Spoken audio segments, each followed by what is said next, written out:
It is raining outside as I record this episode of Tavern Adjacent. Hello, everyone, and welcome back to the solo pod. Trust me, we are getting a guest soon. A guest will be coming to the show, but right now, we're going to continue this long streak of solo episodes, and I'm not mad about it because I do have some things to talk about. First, I've got a Twitter D&D opinion that was both stupid and smart. It's about preparing your turns and preparing your spells, and I think it makes some good points, but also just takes it a little bit too far, which is, typical with Twitter D&D discourse.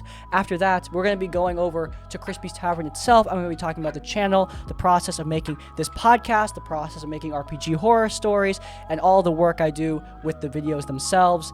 And after that, we are going to end off the episode with our regular end segment, Campaign Diary. I ran my third D&D session in my new House of Devils homebrew campaign.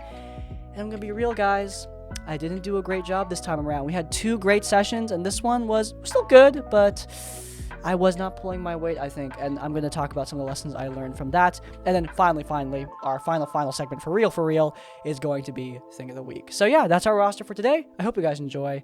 And without further ado, let's get started.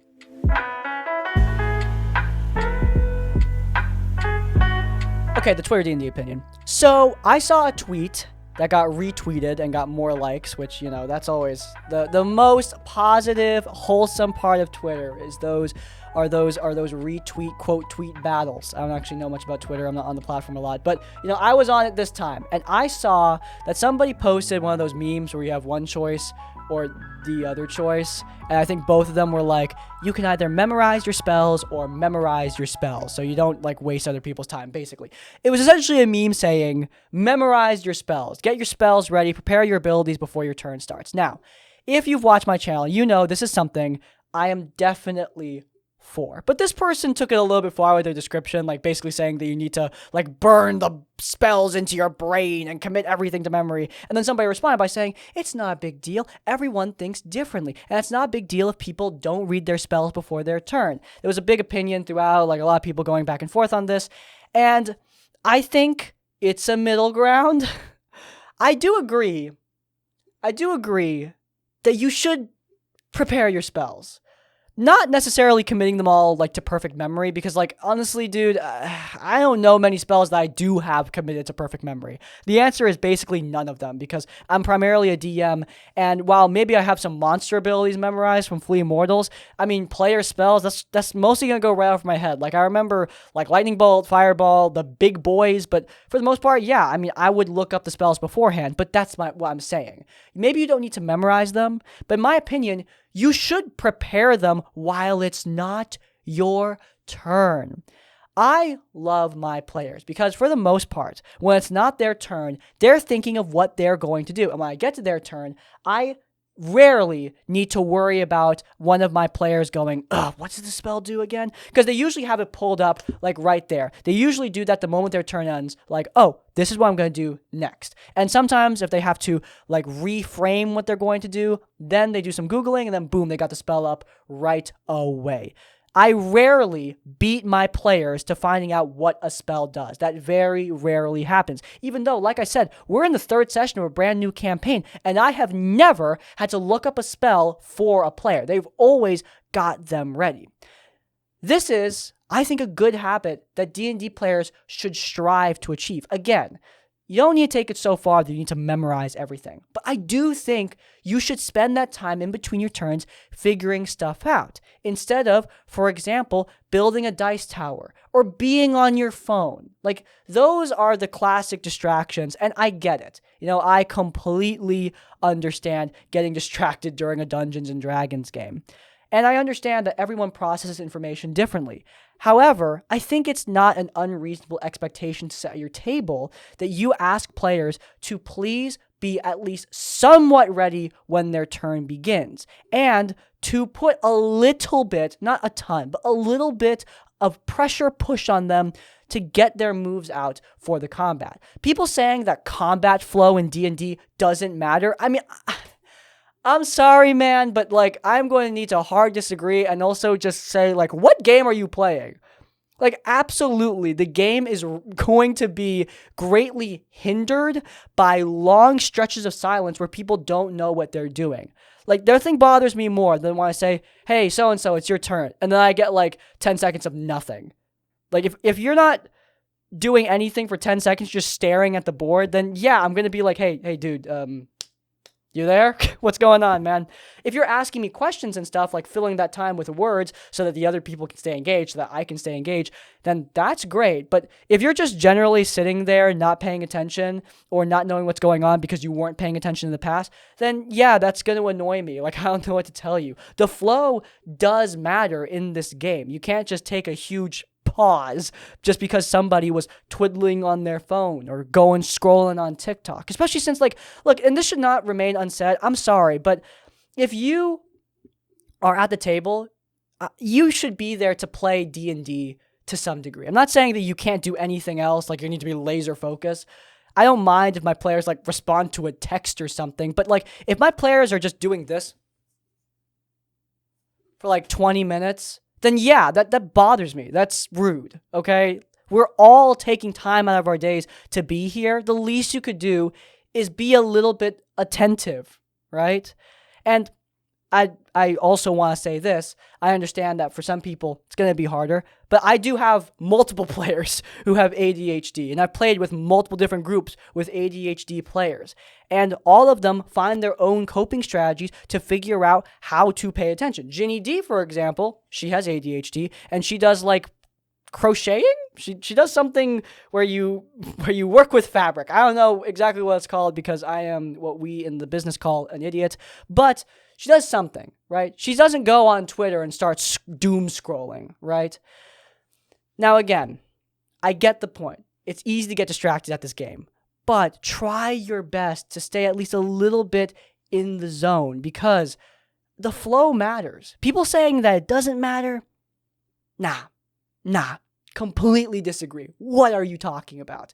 There's nothing that bothers me more than long spans of silence because somebody wasn't paying attention. Now, keep in mind, if you're trying your best to pay attention and things just aren't working out, or something unexpected happens during the combat and, you know, your turn gets kind of screwed up, like the plan you had in mind gets screwed up, that happens. But again, like, don't just sit there in silence, communicate that. One of my players, Cole, he's awesome. He is always planning out what he's going to do. And sometimes what he's trying to do gets ruined by a pesky villain action or a lair action or trash mobs coming in to interrupt the combat. You know, that kind of ruins his plans. So he'll tell me, oh crap, what I was about to do is not going to work out now. I had a plan, but I'm going to do this instead.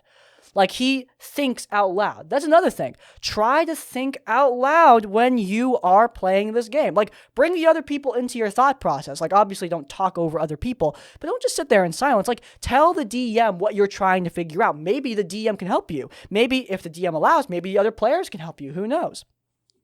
The point is, going back to the original whole tweet thing, like I said, you don't need to go so hardcore that everything's memorized and everything's like an efficient, well-oiled machine. It's okay to have some delays. But at the same time, don't take it so far that the delays become a major aspect of the game, because that is going to ruin the fun for a lot of people who want something that flows a lot better. That kind of thing matters in a lot of groups. Now, again, not every group is the same. A lot of groups, you know, I'm sure they exist out there. Groups that are perfectly fine with taking long stretches just to pause or whatever. But that's not my group. And that's not a lot of groups from what I've seen. Like I've said a couple times before, I think D&D discourse and TTRPG discourse veers into the territory of what we conservatively call stupid many, many times, because a lot of people try to enforce this vision of what their games look like on all games, and I'm not trying to do that here. I get, like I said before, that not every group is going to want this kind of flow, but I know that there's a lot of groups that do, and ignoring them and pretending like, you know, combat flow doesn't matter and that huge delays are acceptable everywhere, I think that's silly. There are going to be groups where that kind of flow matters, and achieving that is a end goal of a lot of D&D games and D&D combats. So, by the way, because we're on the subject, I do love giving combat advice. I do love me a great combat. So, how do you, as a dungeon master, keep the flow going? Well, For starters, and you need to be conservative about this because it can get a little bit too stressful, but put in some sort of time limit that you communicate to the players. Generally, my limit is like around 40-ish seconds, and my limit is also if there's more than 10 seconds of silence. If somebody is being silent for a long period of time, I'll give them a warning. Like, hey, you gotta tell me what you're thinking, otherwise I'm just gonna have you take the dodge action, right? I believe Jenny D said that for her, time limits were a major aspect of making her combats more enjoyable. And I think that they are a part of mine as well, but it's not necessarily a time limit. I think the thing that really gets people to snap to a judgment call is me audibly saying, okay, you have 10 seconds to figure this out. Like if somebody's struggling between two choices, I usually give them the positive and negatives of both choices. Like I explain anything that they're not aware of because I want them to have all the context. I like when my players are struggling, but only if they're struggling with all of the information. If they're struggling because of something that they're unaware of, that maybe is like a silly aspect of the game that they shouldn't necessarily be aware of, then I will explain that aspect of the game to them. I don't want them to fail because of small things they forgot. I want them to fail because of big things that they could not counter against. That's my general philosophy. So I explain to them what's going on, and then they have a certain amount of time to finally make that choice. Because again, the other people are waiting. And preferably, while those people are waiting, they're planning out what they are going to do on their turns. As a dungeon master, I think, again, time limits are not necessarily the most important thing. I think explaining what's going on is an important thing because often people delay because they don't know what choice is in front of them. They don't have all the context. But you as the dungeon master, you might help to give them that context, right? Additionally, as a dungeon master, plan out your moves too. It's not just the players that gotta do this, it's the DM too. Often as a dungeon master, I do struggle with keeping the monsters tactically sound, but at the same time moving in combat. Because as a DM, I'm running with more complex monsters that come out of Flea Mortals and my own homebrew, right? So they have more abilities. I want to use those abilities efficiently, but at the same time, I don't want to do the thing I dislike where I take an exorbitant amount of time on my turn thinking about which bonus action to take, which action to take, which different attacks to combo together, all that stuff.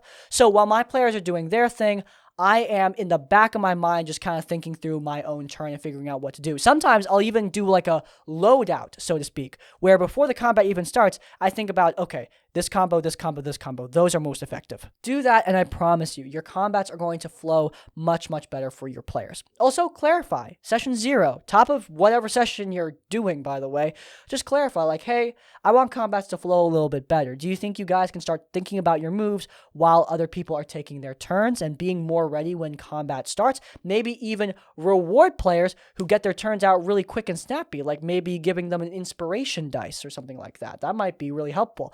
Give those positive incentives to push people towards the idea of moving faster when doing combat. Also, provide your players with convenient sites to get their spells from. We are often using online resources.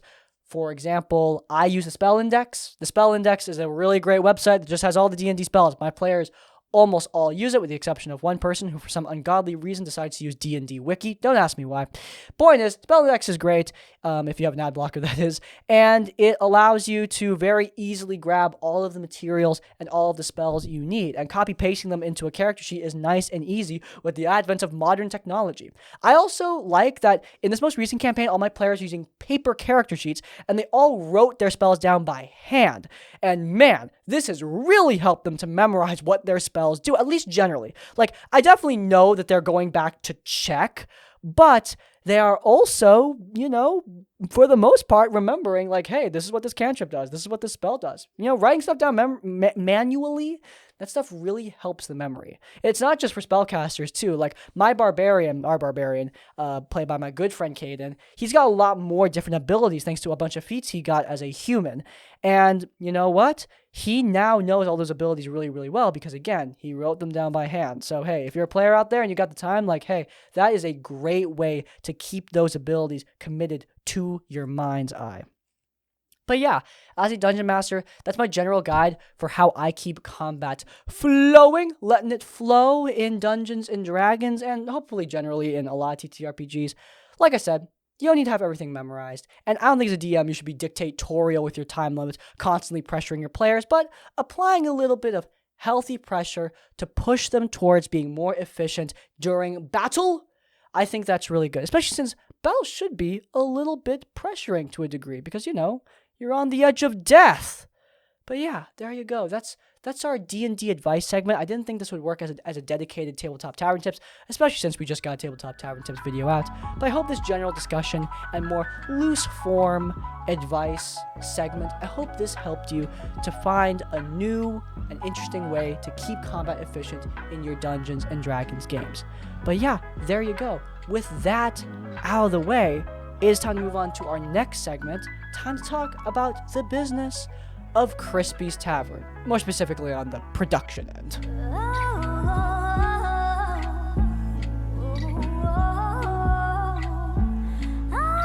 So, I alluded a while ago that I wanted to do something like this, where I just talk about what it's like to make this podcast, but I want to expand it out. I want to talk about the process of working on Crispy's Tavern itself, like as a YouTube channel, the behind the scenes. Some people seemed interested, so here I am. Let's start with Tavern Adjacent, the podcast that you're currently watching or listening to, because I have started uploading these to Spotify, and it does have an audience over there, which surprised the crap out of me. I was surprised how many people listen to my Spotify. Like, I thought it was 0. Turns out, it's a good amount of people. So yeah, that's a nice surprise. If you're here on Spotify, you are a little bit less than on YouTube, but you are proud, I'm sure. But in any case, shout out to the Spotify Tavern Adjacent fans. Back to the point.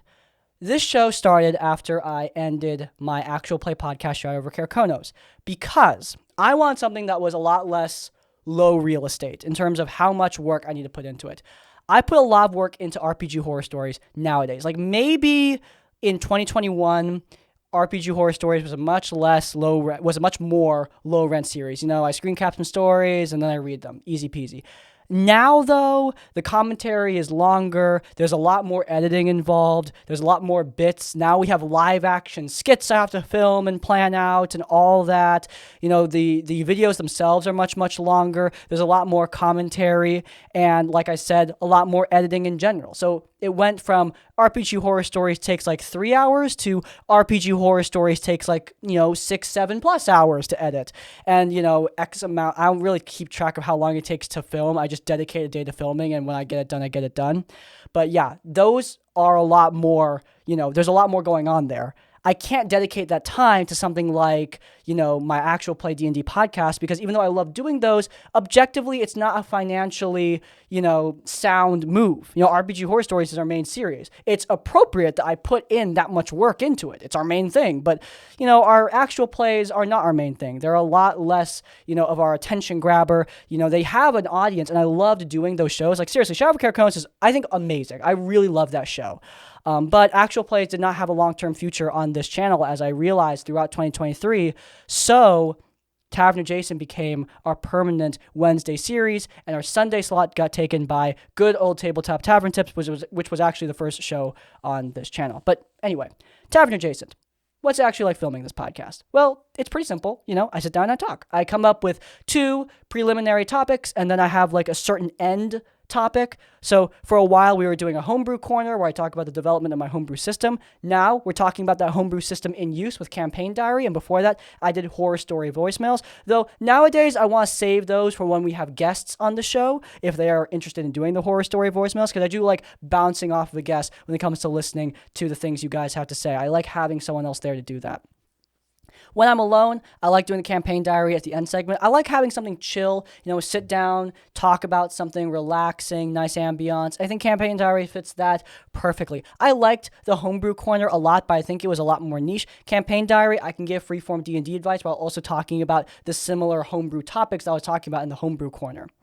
Now, for the 2 earlier segments, the segments that, for example, this one, sometimes I kind of struggle with what I'm going to talk about. And on those days, sometimes I just won't record an episode. Now, I get lucky usually, like those weeks happen when I have something else planned. Like at the beginning of each month, I have a Q&A planned instead of this show. So I don't need to worry about it then. And I can save any topics that I have for that week for the next week. But sometimes, I just really am struggling to find things to talk about. In which case, I expand out my bubble. Maybe that week I have a big mental health breakthrough. So I do a mental health checkup. Maybe that week I want to do like a reflection on some old D&D stuff, like do a reflection on like some old D&D drama and like see where are they now, that kind of thing. There's an infinite amount of things to talk about as long as you think hard enough about it. And sometimes you need to do that for the show. But overall, Tavern Adjacent is much more low rent than something like RPG horror stories.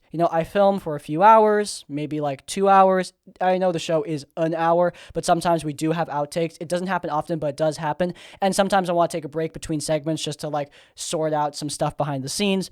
So yeah, probably a couple hours of filming, and then editing, no editing. Basically, I just put the video and audio together and put in the transitions and then boom, done. Now, when we have a guest, there is a bit more editing, and by a bit, I mean a lot more editing. Also, my computer just isn't great, so processing all the guest stuff and all of my stuff on the same computer, that results in a lot of lag, which obviously is going to slow down our production. Sorry, words are hard.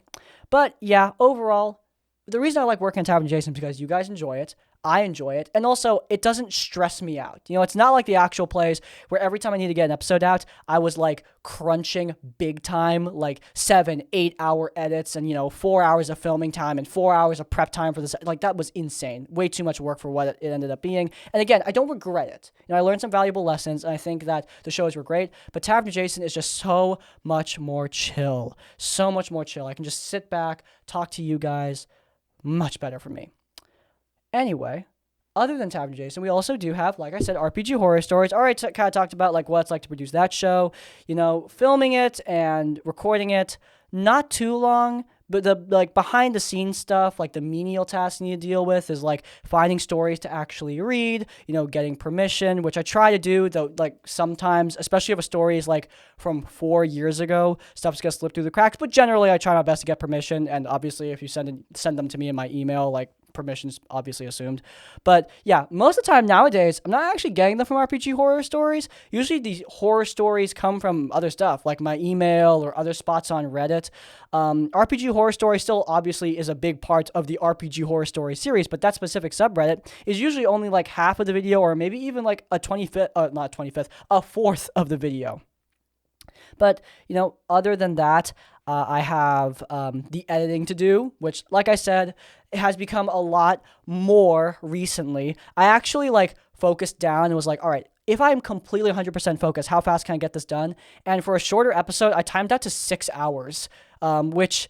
yeah, I'm not usually that focused, but I think 6 hours is a good time to get an edit done. I make 2 RPG horror stories a week. It's usually longer than 6 hours to get them done, I will say. There's also the filming of the skits, which, by the way, is all improv. In fact, everything on this channel in general is improv. The skits I just come up with while I am reading the stories. Like if I'm reading a story and think, oh, that's a good place for a skit, I'll write it down. And if I don't come up with 2 skits by the time I have all the stories recorded, I'll go back and see where I could add them, because sometimes I need to go back with some time in between to figure out, oh, here would be a good place for a skit. Like, for example, this past Monday, we did an RPG horror story video where I only had one skit idea, the skit where I get mad over needing to roleplay an elaborate moment in order to just succeed at a simple persuasion check. That was the only skit idea I had, and I wanted to have 2. I generally try to have 2 skits per video, especially on a Monday, but I wasn't coming up with another idea, so I went back, rewatched the show, and I was like, hey, during this intro, I could do a funny skit and work in something I've been super into, Owl House comics. So, great, awesome. I ended up doing that, and it went over really well with the audience, which is thumbs up, right? So sometimes to come up with those little gags, I do need to go back, rewatch the recordings, and figure it out. Filming the skits in general is not usually that hard. The only thing that I find really annoying is just changing clothes so that I, can differentiate between the characters.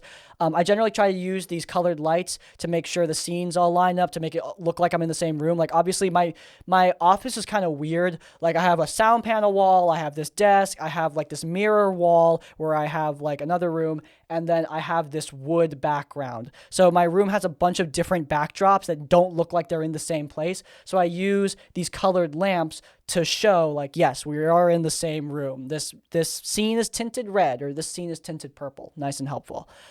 In general, though, those have been a lot of fun to do. They do require, some time, and obviously they do pump up that editing time because I've got to do all the effects that happen during the skits too. But, I'm not going to pretend like I'm doing something super elaborate here, though it is more elaborate than what I'm used to. For the most part, RPG Horror Stories, though, is pretty easy to edit. Sometimes I'll even be watching something else while I do the show. Like, while I'm working on the show, I'll be watching Critical Role on the side because it doesn't require, like, my total complete attention, just like the majority of my attention, meaning I can devote mental real estate to something else just a little bit. Tabletop Tavern Tips is the last series, as I said, the longest running series on this channel. You might be surprised. And I think it's finally getting the appreciation it deserves because, like, the past month of Tabletop Tavern Tips, this August, it's been amazing. Like, you guys have been showing so much support to this series. Like, we're on episode 80 something, and for the most part, I never get this much views on advice videos. It's really good to see this. Like, I'm hoping I can continue to grow that show. I've been waiting for a long time. I mostly just do that show for fun. It has a high enough click-through rate that's reasonable for me to keep it going on, and a lot of people really, really like it. And it doesn't take me too long to film, usually only like 30 minutes, because, again, like I said, everything is improv. I don't write scripts for Tabletop Tavern Tips. I usually don't even take notes. I'm usually just talking off the cuff, which I'm pretty good at, though, of course, I do say and I stutter, in which case I will cut that and then redo the take and then use some clever editing to mask that fact, which a lot of YouTubers do, even YouTubers with scripts. But yeah, that show doesn't require too much out of me, and I only upload it every 2 weeks, so, it's pretty low rent, all things considered, at least in my mind. And it's really fun to do. And I think you guys are really showing it some appreciation right now. So, obviously it's going to still go. Like, I'm still trying to figure out what I'm going to do for Tabletop Tavern Tips episode 100. Like, I can't do an hour-long special for that series, so I guess I'll have to figure it out. If you want an hour-long, D&D advice segment, I guess you can watch this podcast, this very podcast you're watching right now. But yeah, I really enjoy that show. It's not too much of a pain to work on, and in my opinion, it's very worthwhile to do. It is the easiest show to film. I just sit down for 30 minutes, I talk, and then I get it done. Sometimes it is kind of hard, especially if the topic is harder to talk about, but recently the topics have been pretty easy, so I just sit down and do it. And then the editing, only like 2 hours, really. It does require my full attention. Like, I can't watch something else while I'm doing that show, but even though it does require my full attention, it is, after all, just like a 2 or 3 hour edit. Very nice and easy, especially when you compare to the titan lengths of editing that I go through to, like, get an RPG horror story out 2 times a week. But yeah, there you go. There's, like, the behind the scenes, like, mumbo jumbo on how Crispy's Tavern, like, works as a production. It's pretty simple. Like, nothing here is going to blow away somebody who's been working in the YouTube space. Like, I'm just a guy. I only really get help with, like, emails and stuff. And even then, I'm usually so much of a control freak, I handle it myself. I am a control freak in general. Like I said many times, I'm Annie Edison. I'm Amity Blight. I like getting things done myself, dang it, And I'm a bit of a workaholic. But, it's, even though sometimes it's done screwed me over, I think it's a good trait, especially in this line of work. So yeah, there you go. In terms of big struggles that I have, my main struggles mostly revolve around, like, editing frustrations. I'm working on good hardware, but my laptop is broken. I think I have a loose graphics card, and I need to get that fixed, like, ASAP. I've been working with it for, like, a few months now, and it's such a pain in the bum sometimes. Also, the other big struggle that I deal with is trying to skirt around demonetization. Like, I have not had too many demonetization struggles because YouTube is mostly like if you show it, not good. Talk about it, more okay. Like, it's not like I'm showing any inappropriate content. I'm talking about inappropriate content sometimes. And obviously there's content warnings, and I mark where appropriate when YouTube asks me on their questionnaire, like, what kind of content's in your videos? And like, we've never had any problems, but there are times where it is a problem, and that really does, like, that does suck, obviously, but I handle it. Another big problem with me is, especially when filming in front of a camera, I can get kind of sheepish. I know that I could get this show done in an hour or less if I really wanted to, but between segments, I kind of drift off. I want to do other things because I get really tired when I'm put in front of a camera. I don't know why. It's just the way I am. I don't know if it's because I'm improvising everything and my brain hurts. I know I could get everything done quickly, but if I give myself like breaks in between segments or breaks in between stories, I know I'm going to take those breaks way too far and spend an hour doing some crap before finally getting back to work, right? Which is pretty annoying, not my best habit. I also tend to sometimes stay up late, but over the past like month or so, I've been getting way better at this. Like, I've been getting way better at getting work done in a more efficient manner and being better with my time. So yeah, that's great. Feels awesome, not gonna lie.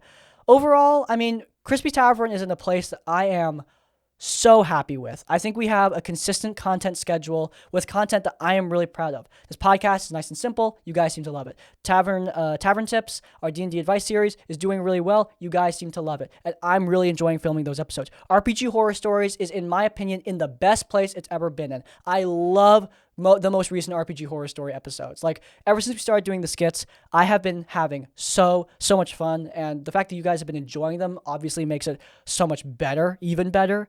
So yeah, I'm in a happy place when it comes to the production on this channel. In terms of things I want to do in the future, I know I'm like, I'm being stupid because like, I had such a hard time with doing a D&D actual play.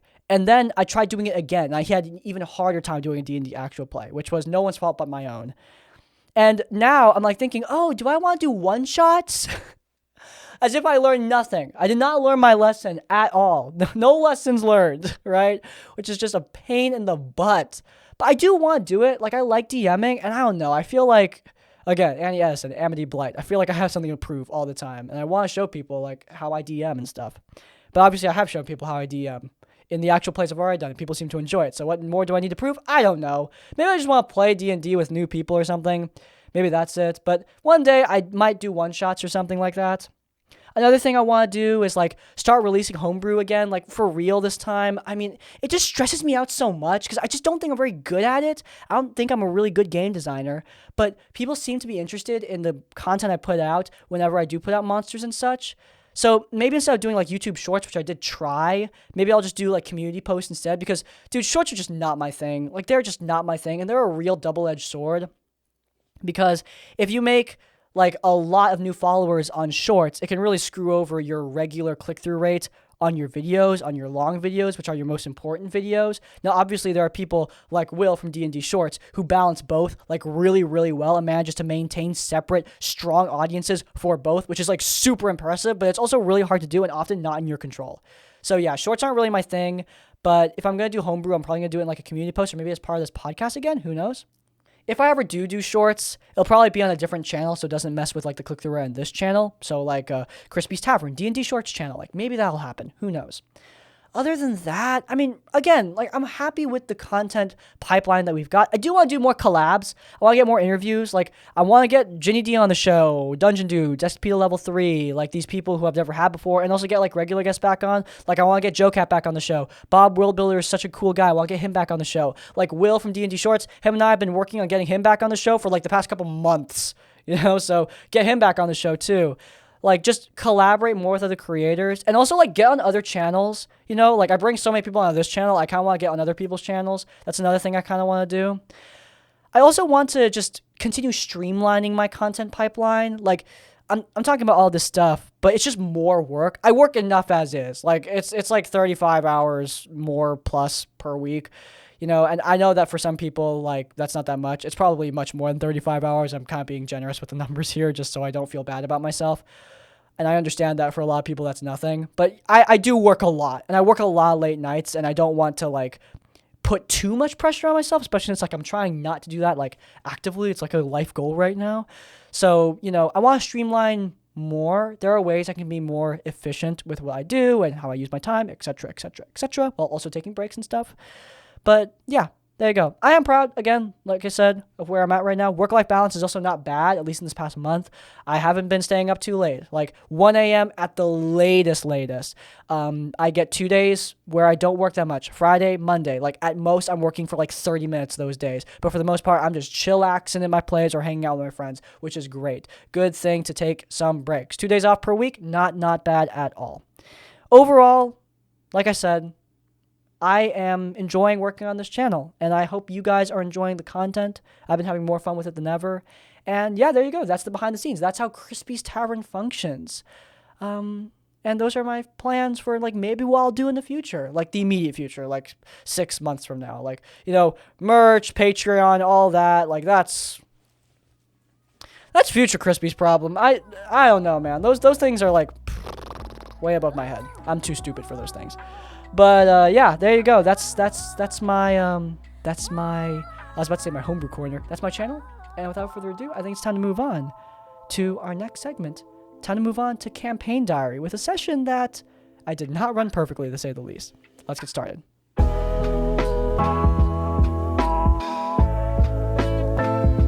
Hey everyone, welcome back to the comfy little corner where we do our Campaign Diary.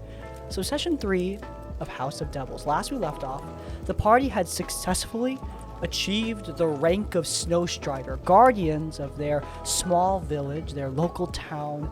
They achieved this rank by slaying a mysterious beast known as Skoga the Kin Killer, a cannibal griffin, and now they are heading off to investigate what caused this griffin to mutate in such a horrifying way. This is a really important session. This is the inciting instance. You know, it's like when Gandalf tells Frodo about the One Ring. Like, this is the moment where the plot expands past their small village and goes in the rest of the world. And while, again, I thought this was a good session, I did not think it was a bad session. To me, this was the weakest of the 3 so far, and I'm probably going to look back on this as one of the weaker sessions that I've done. And it was not my player's fault. This was on me as a dungeon master. Number 1. I was focusing too much on deeper lore things rather than on the setup during the session. So, the essential premise is this. They go into Skoga's lair, they see some creepy stuff, there's dark magic seeping out of it, and they need to find the source. Eventually, they find the source is a sword, chained up and held in place, floating above a mountain of corpses. They try to grab the sword, and it inflicts visions upon them before binding itself to the party. Basically, now they can't get rid of it. And now they've got to take this sword across the world to repair the seals, because inside of this blade is the soul of an ancient Oni known as Dinrala Doji, a powerful progenitor that made Oni kind and invaded the world thousands of years ago during the First Age. Lots of very dramatic stuff. Basically, Dinrala Doji, she's like Sauron essentially, and they've got to do the thing that Frodo does, take the One Ring across, blah blah blah blah blah. This is the session where I explain all that, but the important part is the objective, like what they need to do. They need to take this sword across the continent, but I did such a horrible job, truly terrible job explaining that. I did do a great job in some aspects. When they touch the sword initially, they get visions of the future. These are meant to foreshadow events in the campaign. However, what I should have done is have them get these visions of the future, but also as a group get visions of the past to explain what this sword is. They're aware of the Oni invasion, but during that exposition dump, I said that not a single person survived to tell the story of what happened and how the Oni were defeated. Hence setting up the mystery, how were the Oni defeated? A mystery that's solved here. This sword was crafted to seal away their master. Boom. However, oh my god, I didn't really do a great job explaining that. The exposition dump was truly horrendous and done in such a boring way. I just had an old man tell them what happened. Like, lame. So lame. I should have had the sword show them a vision of the past. Show them the sword being used. Keep some mystery. But, again, show, don't tell. I mean, everything is tell in Dungeons and Dragons, but, like, tell in a cooler way, I guess. That was a major, major mistake. Also, I guarantee my players don't really fully understand, like, why they're going across the world in this way. And like the setup and departure moment was greatly rushed because there was a lot of content during this 3-hour session, and I couldn't get through all of it. There was a lot of combat because some Oni minions attacked the village looking for the sword, and so there was combat with those things. An NPC friend of the party got possessed, so they had to handle that. There's just a lot of that sort of content. And obviously, my players are more focused on like the person-to-person relationships. They're more concerned about like the NPC who lost his arm or the friend that got possessed.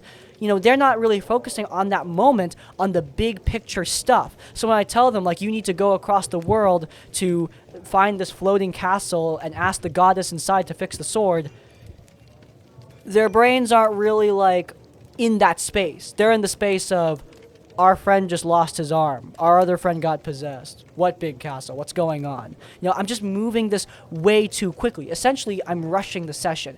And I made a huge mistake by doing this because I had a point during the session where I could have stopped it early. I could have stopped the session at 2 hours. Like a little under 2 hours, which for me is a very short D&D game. But for the love of God, I should have done that. And that is the major lesson. The last hour of the session, where a lot of those mistakes were made, where a lot of those mistakes where I'm not properly explaining things, where I'm rushing things, like those big departure moments that should be a big deal for the party, those moments happened in completely improv. And that makes sense. They were weaker because I was completely improving. And I know a lot of DMs are like, oh, well, I can improv everything. Yeah, well, I'm not you, okay? My sessions are very elaborate, and there's a lot of stuff going on. So BSing everything can have long-term consequences if I do it wrong. In this case, I don't think there's too long-term consequences. I just think an opportunity for really emotional roleplay, like saying goodbye to this village, saying goodbye to the people there. It was all rushed through. Now, this isn't the end. You know, this isn't the end of everything, obviously. At the end of the day, it was still a good session. The combat was great. They went up against a ghost that could move through the party, dealing damage as it passed through them. This is a mechanic from Flea Morals that I love. It lets the ghost do a lot of extra damage and incentivizes the party to spread out. See, rewarding good positioning. That's great. There was a major, like, Final Fantasy fight against a villain they can't beat, where the goal wasn't to kill the villain, the goal was to use healing magic on this stone that would banish the villain away from the party. So essentially, they just needed to distract him, rolling intimidation checks after doing damage to get him away from the healers so they could heal up the stone, which I thought was really cool. This villain was one of the Oni heralds, basically like a 4 horsemen type situation, and these horsemen essentially act as the ring wraiths in Lord of the Rings. They're tracking down the party as they're transporting the sword. I think their introduction was really good. The moment where the one herald, Plague, the Herald of Plague, the one that they beat by healing up that rock, when it teleports away, they see it and 2 of its brethren in the distance, and one of them like carves away at the barrier that protects the village and leaves a giant crack in it. Like the party were like, oh dang, these guys are threatening. That was cool, right? I mean, I just love creepy horseman imagery. Game of Thrones did it. Freaking X-Men does it. Who doesn't like that kind of thing? It's cool, right? It's cool. But yeah. I think that was the strong elements of the session. Also, I was surprised with how emotionally invested the party got in some NPCs they just met. Like Brigitte, the girl who got possessed. They were really hoping to, like, get her back and make sure she's okay. And Samson, the guy who almost lost his arm, who straight up lost his arm, they were really bummed that happened to him. So yeah, there was a lot of strong roleplay there. But again, I'm focusing too much on the big picture and not in a way that actually matters, right? Like, I'm focusing on these visions of the future that are cool. Like, these visions of the future I thought were really cool. They were well written. I think I did a good job writing them up. But in the end, even though they're cool, they're novel, they should have been saved for dream sequences later on in the session. I should have established the sword's power to show visions to the party by showing them the past, not the future. And then I could make the dreams more confusing. Like, it's already shown you the past. And now visions that they see in the future, visions that they see like later down the campaign, they're going to assume, oh, these are in the past too. But as those visions start coming true, they're going to realize, oh, wait, the sword is showing us what is to come. And I think that would be neat. But yeah, again, I was rushing and I was being stupid. And so I didn't think of that until just now while I'm recording this podcast. Missed opportunities. And yeah, that's like the danger when I hear that people are like, yeah, I never take any notes, man. I never prep. I never do it. Because you're gonna miss out on some cool stuff, man. Like if you just like take some time to think about things before you open your mouth, you're gonna come up with some cool ideas. I promise you. And right now, like I really rushed through the prep on this session. I only prepped for maybe like 2 hours, and a lot of my notes were pretty loose and lax. And again, I could have ended the session sooner than expected. Like I could have ended it at 2. At the end of the day, my friends would have been fine with that because by that point we had played until 12 p.m. Ending at 12 p.m. is not a big deal. But instead I was like, no, I want to have a full 3-hour session. I want to do this. And so I rushed and the content wasn't as good. Now, like I said, not the end. I plan to do sort of a rewind. They haven't technically left the village to begin their journey yet. So during the beginning of the next session, I'm going to have a lot more of an elaborate farewell to the village. I'm going to do a lot more of that like Frodo and Rivendell moment, or Frodo and Sam in the Shire saying goodbye, that kind of thing. I think it's important to have more emotional, subtle moments like that. Focus on the person-to-person roleplay between the players and the characters that they really like. I mean, I'm surprised by how attached they got to some of these NPCs. So, yeah, there you go. I mean, again, like I said, this is not what I would call a bad D&D game. I still think it had strong elements. Like I said, combat was good. I think some of the stakes setup were good. I think that the visions of the future, even though largely unnecessary, I think they were cool. Foreshadowing NPCs that the party are probably almost definitely going to meet, locations I think they're going to go to, etc. Not going too in depth because obviously, like, when you're a DM, you can't actually predict the future, but I can predict some of the content they're going to encounter as they journey through this campaign, and foreshadowing some of that might be interesting for them. But again, I think I did a big oopsie when I wasn't showing them major lore events that they didn't have a perfect visual of. I could have shown them stuff from the past and then jivvied it up with visions of the future to like give them some mystery to deal with. Overall, my main lesson learned here is to 1, think more when you prep, and 2, don't go past what you're comfortable with. Like I took a risk here with continuing the session past 12 p.m. The risk didn't pay off. Alright, improv is hard enough as it is. It's super hard when it's 1 a.m. and you're tired, right? So that's why I think the session was predominantly weak. I did a lot of dumb things, like the Oni Heralds aren't supposed to talk. Like, they're supposed to be silent, scary things that only speak in Abyssal. And guess what? I had it talk. Like, one of the main things that I was like, okay, we're going to remember this, right, Crispy? One of the main things was, they don't talk. And then there's going to be a big moment where, like, one of them finally opens its mouth and, like, actually has a conversation with them. That would be, like, a big plot twist. But now, that's not really a plot twist anymore. They heard it talk earlier. Me forgetting things. It happens sometimes, you know? Again, this is just one session. And I'm listing off all these mistakes, but at the end of the day, these are small errors that my party didn't even notice. When I asked them if they enjoyed the session, they said yes. And I asked them if they enjoyed it like 7 times because, you know, I was feeling, you know, that DM hangover thing? I was feeling that a little bit because I felt like I messed up a lot. But at the end of the day, these small little details are not going to be noticed by the party 99% of the time. And I still have more session to go. Like, let's be real. Are the party really going to remember that the Oni talked that one time? And also, that's just one of them. Maybe that guy's really talkative, and the rest don't talk. And so when they open their mouths, it will be a cool twist. You know, I didn't show them all of the details of Dinrala Doji. Well, how about the beginning of the next session, I have a dream of the past triggered by that sword. Because, hey, that sword with Dinrala's spirit inside of it, they still have it on them. They just took a long rest. It would make sense. It would make sense that the blade would show them something. Like, these are the opportunities that now I can use in the next session. It's never too late. You can move forward and use these missed opportunities later on down the line, right? So just keep that in mind. You know, it's never over. It's not over till it's over. You know, I don't hear no bell when it comes to this D&D campaign. This is just one session of what's probably going to end up being like a 60, 70 session, 2-year-long campaign, right? So it's all good, right? I was initially kind of like, on the session, but now I'm feeling good because these opportunities, these can be used later on down the line. Now, next session, we're going to be handling travel. I'm really excited for travel. I essentially take the mentality of the journey is the quest. So as they're walking, they're going to encounter a bunch of quest hooks and stuff.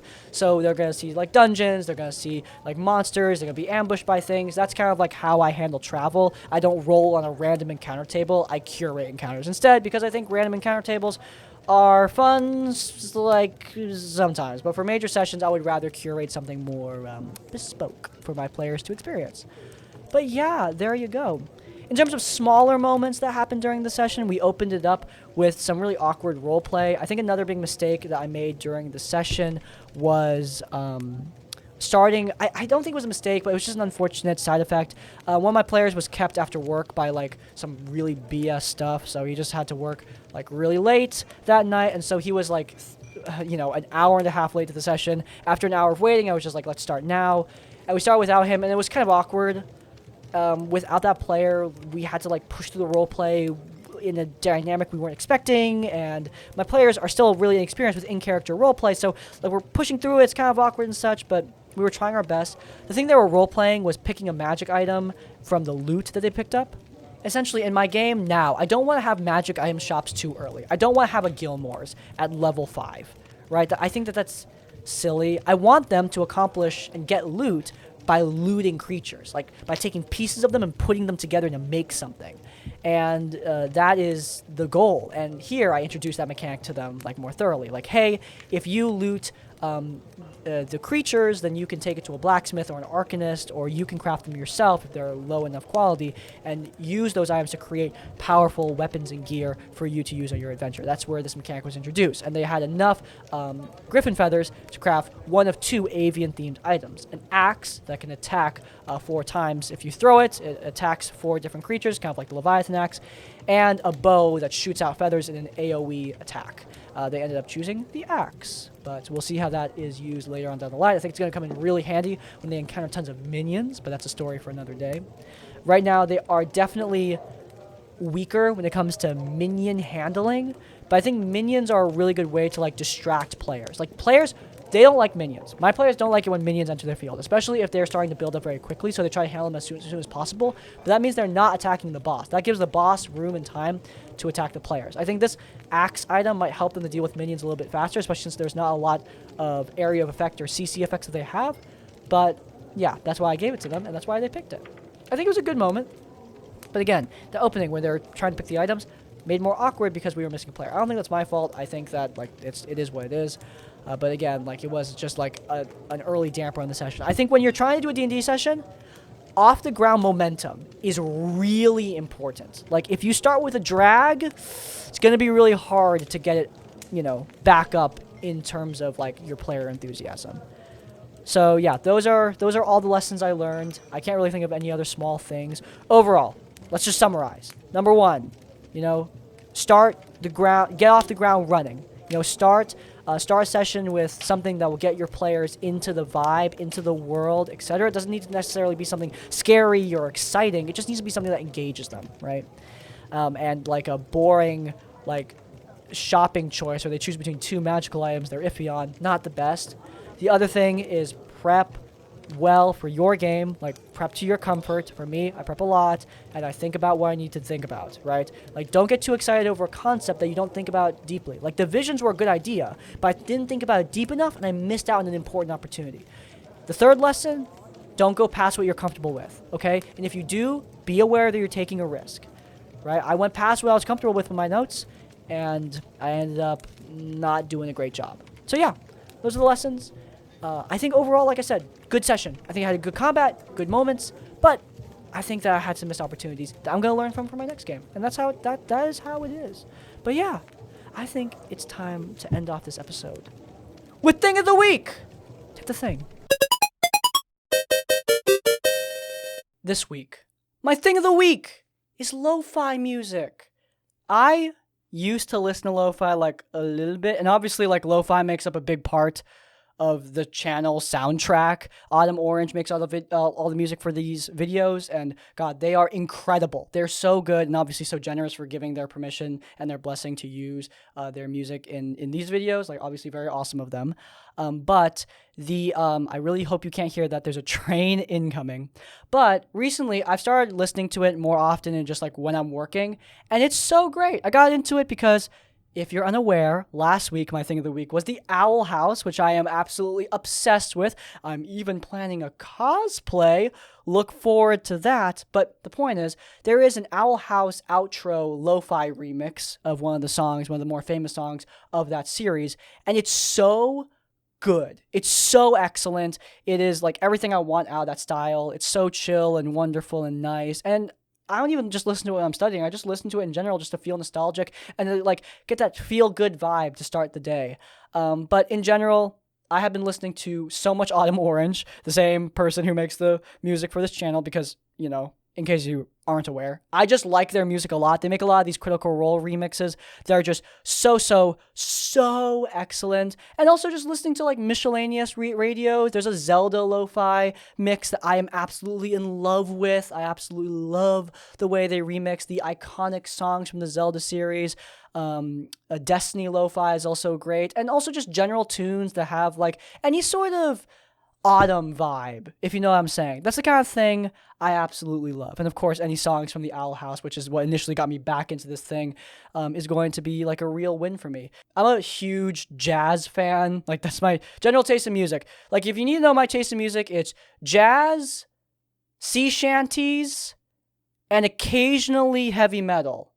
And now lo-fi is just jammed somewhere in there. Definitely a good vibe for me. Nice and relaxing, and obviously doesn't take too much of my mental real estate. Apparently some people hate it though. Like, I was talking about, like, recently I brought up, oh, I've been listening to lo-fi in a public space, and someone yelled at me. So hopefully you guys don't yell at me in the comments. Anyway, that's my thing of the week, and that's how we are going to end today's episode. If you guys enjoyed, then please do leave a like. If you want to see more of our content, then you can check out our Tabletop Tavern Tips series, where we cover D&D advice for both DMs and players old and new. And while you're there in the cards, subscribe to Crispy's Tavern to get more of our content as it comes out. And finally, if you want to leave your own stories or thoughts, go down into the comments down below. If you can't think of a comment, leave the comment smart, but also not, to let me know you made it to the end of the podcast.